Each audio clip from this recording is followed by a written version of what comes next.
Being a professor in New Delhi, the capital of India, and having both girls and boys as students, do you see this disparity also in your students? Is there like a major difference or a hindrance for women students who are studying under you? Do you see some sort of that it's harder for them because of whatever social infrastructures that they are backed with?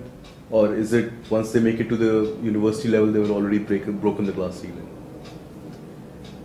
It's both. On the one hand, if you do enter, if you are specifically, particularly if you are in a graduate program, that is postgraduate master's program, then you know that you have a background in the education and you have support from the family as well.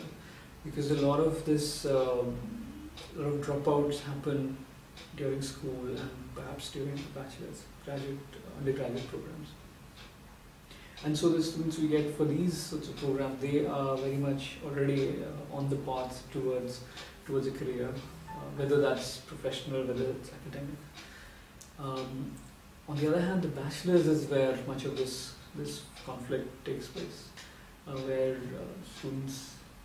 women students have to make these, have to negotiate constantly their presence there with their families, with the expectations that their families have of them. And certainly resources matter, because very often in families, because the way we are attuned, education there's a hierarchy in terms of what educations matter. So the ones that matter are considered, the professional disciplines matter to families, right? So it's engineering, medicine, MBAs or law and so on. And these also happen to be ones with the most amount of competition. And if you cannot make it to the government institutions, then there are so many different private ones, but they cost a lot. So within a given family, with a situation where there is more than one child, you tend to make that preference for your male children to get into those sorts of professional disciplines. So two results. One, you can go to engineering college and you can see the amount of disparity in terms of numbers, where there are overwhelmingly male-dominated arenas. And on the other hand, you have humanities and social sciences, where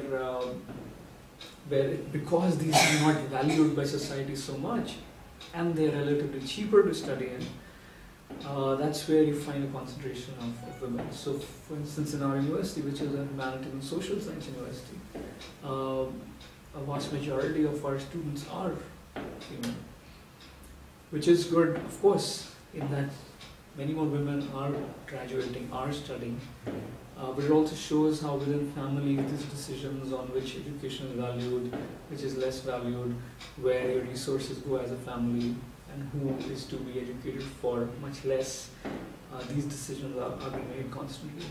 And so we are part of this larger setup.